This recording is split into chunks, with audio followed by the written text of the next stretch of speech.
Hello everyone! Here's what I've got for my second week of spooky movie reviews. Movie number 1 is a viewer recommendation, 1981's Dark Night of the Scarecrow. When simple-minded Bubba appears to have killed a little girl, a group of eager vigilantes track him down and kill him. They manage to get away with the unlawful execution of an innocent man, but as Bubba's grieving mother warns, there are other kinds of justice in this world. This is a very good spooky movie that opens with a compelling and kind of frustrating backstory. The men who become targets are so detestable, especially Charles Durning's ringleader, that you find yourself looking forward to their eventual demise. And those demises are creative. The camera does have a tendency to cut away from the kill scenes, but I appreciated that choice to be more suggestive, which was probably born out of necessity. This was a TV movie, and they couldn't go too crazy in 1981. It has kind of the same look and feel as John Carpenter's Halloween, with lots of late summer, early fall imagery. There's the Scarecrow, of course, but also a pumpkin patch, a costume party where kids bob for apples. There's a beautiful golden hour scene, and the sound of, I believe, katydids dominates the night sequences. I loved the realism. There are also a couple nice edits, including one cut from an implied messy kill scene to a close-up of ketchup plopping on a plate. It was startling, but it was also humorous, a cheeky way to relieve tension. I did find the ending a trifle ambiguous, and my natural desire for resolution bristles at that, but the side of me that enjoys a mystery found the open-endedness intriguing. I thought this movie was quite good, and while it's less well-known, I found it more palatable than some other similar movies of the same period. There's a restoration available on YouTube that looks great. Movie number 2 is a viewer recommendation, 1961's The Beast of Yucca Flats.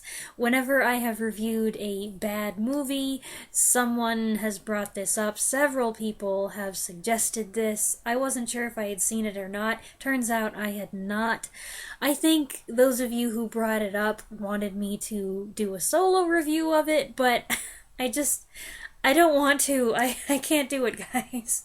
Tor Johnson plays a renegade Soviet scientist who flees a shootout in the desert only to get caught in the middle of an atomic bomb test, the radiation turning him into a mindless monster. This was written, produced, and directed by B-movie filmmaker Coleman Francis, who also filled a few minor roles and provided the absurd narration. For years, I have considered Birdemic the worst movie I've ever seen, but this might beat it. I was so bored. It's barely an hour long, but there are really only 20 minutes of story stretched out and padded. There are so many tedious scenes. What little action there is takes 3 times longer to play out than it should, and there is an abundance of completely extraneous material. The most infamous example of this is the opening scene, which gets censored in some cuts of the film. From what I've heard, this scene exists simply because Francis wanted some nudity in his movie. So here's this poor skinny girl with no clothes on who gets murdered. Never mind that it makes no sense, it's never mentioned later on, it doesn't fit anywhere in the story, it doesn't even match the rest of the movie. This and the totally useless scene of the cop's wife getting in and out of bed made this movie feel kinda sleazy. Plus, there are suggestions of rape and necrophilia, which is off-putting on a whole other level. There is an element of tragic irony here where certain characters are concerned, like the scientist, and especially the family. They just happen to be passing through this area, and the dad goes looking for his kids and winds up getting chased and shot by the police. But it's okay, because somehow he's fine. The fact that only two policemen, one of them looking more like a gunslinger from a western, are investigating the murder, searching for a missing person, and hunting a killer in this vast open space is just another piece of nonsense. And then there's the inane narrator spouting platitudes, characters never speak on camera, and most dialogue is clumsily added in post, photography is bland, editing is poor, writing is preposterous. As a rule, I don't like people talking over a movie. I don't do it, and I don't like it when other people do it, but this kind of begged for it. I think interacting with it and yelling at the screen is the only way to get through it and have something approaching a good time. You know me, normally I can find something to praise, but this was a terrible movie. It's not even bad, but in a fun, goofy, oh, there's so much to laugh at way, like Plan 9 from Outer Space or Robot Monster. It's just bad. Movie number 3 is a viewer recommendation, 2009's Triangle. A single mom accepts an invitation to join a small group for a day of yachting, but an encounter with a freak storm and a strange cruise ship sets their adventure adrift. This is a convoluted plot that seems like it could be headed in a few different directions until you realize, oh, it's one of those movies. And even then you have no idea what exactly will come next or how it will all turn out. Melissa George stars as the enigmatic central figure. She spends much of her time on screen looking as confused as the viewer feels. Things take a dark turn, and besides some brutal scenes of violence, there's an element of despair, which makes this heavier than your average killer thriller. By the end of it, it's quite tragic. I think I understand the ending, at least I have my own interpretation of it, and the fact that I am saying this should tip you off that this is more in the realm of psychological horror. It's not a particularly pleasant film, and there were a few times when I was like, what? But it was tense, and it was distressing, and it made you think.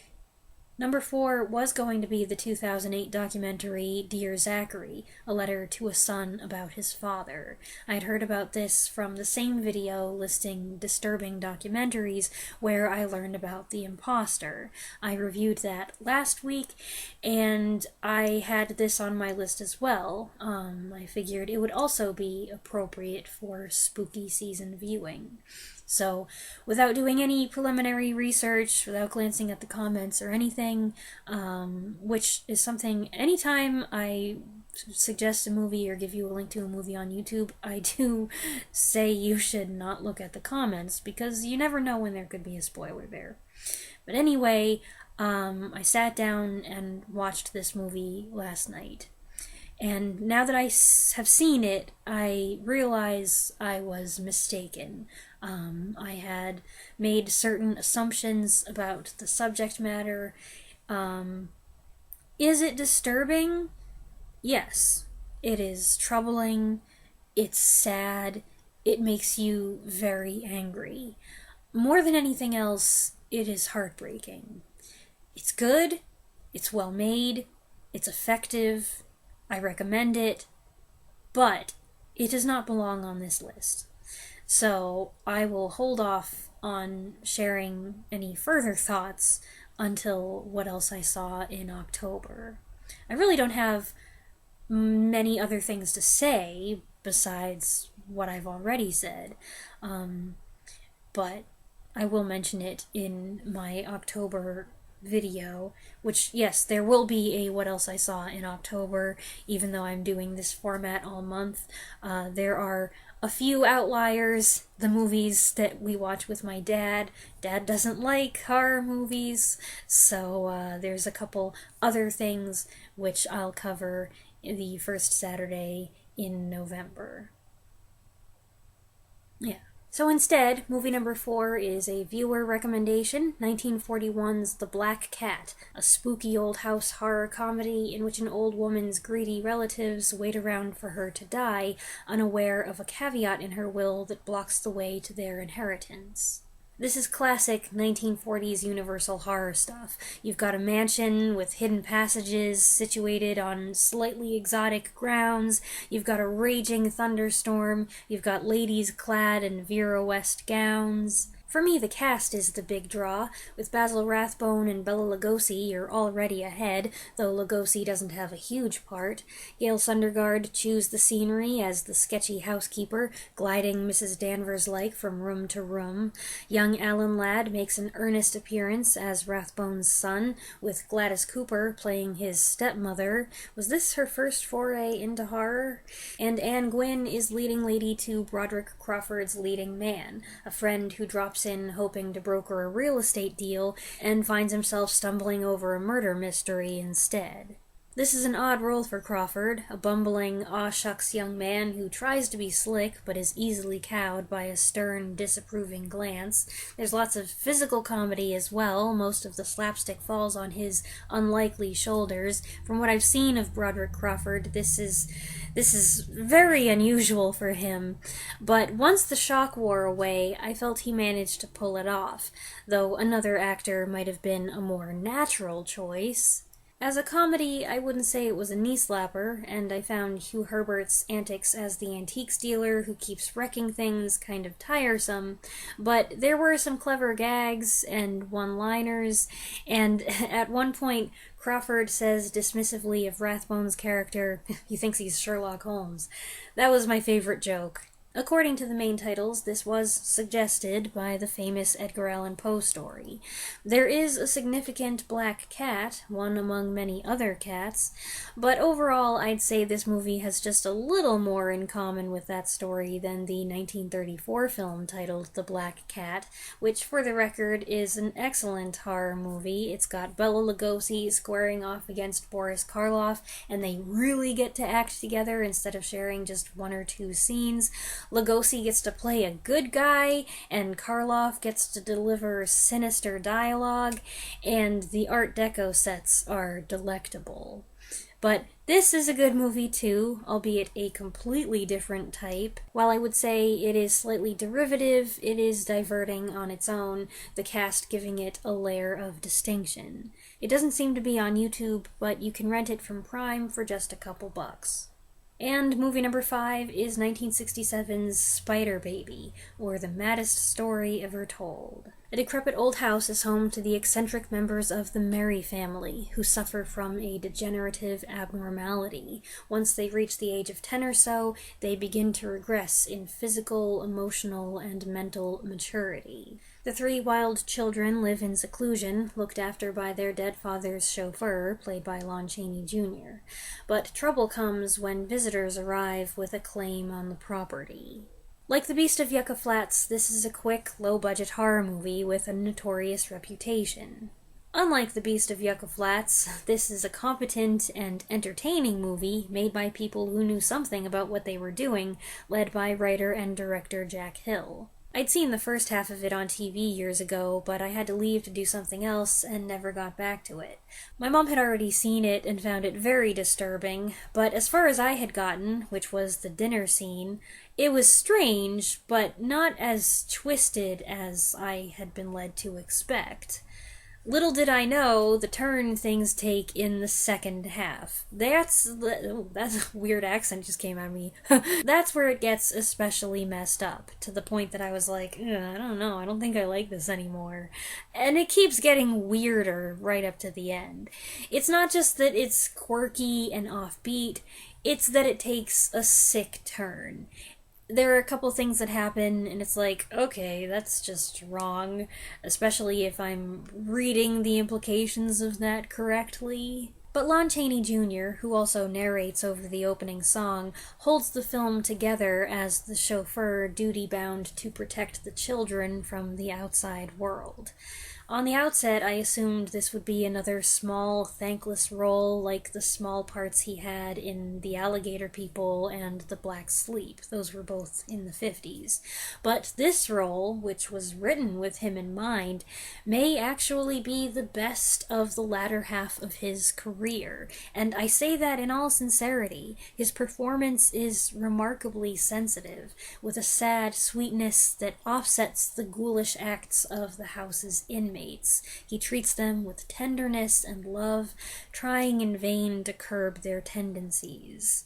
Yet Chaney doesn't fumble the film's comedic elements either. There's a great bit referencing the Wolf Man. It's kind of like the Sherlock Holmes joke in The Black Cat. It breaks the fourth wall and makes the audience say, "Hey, I see what you did there!" The three merry children are played by Jill Banner, Beverly Washburn, and future horror icon Sid Haig. They all give noteworthy, creepy performances, and I found Banner especially chilling. Carol Omart makes her mark as the cool, jaded, money-grubbing distant relation before she's reduced to running around in lingerie, but I particularly enjoyed Quinn Redeker as her clueless brother who's charmed by the children's seemingly innocent ways.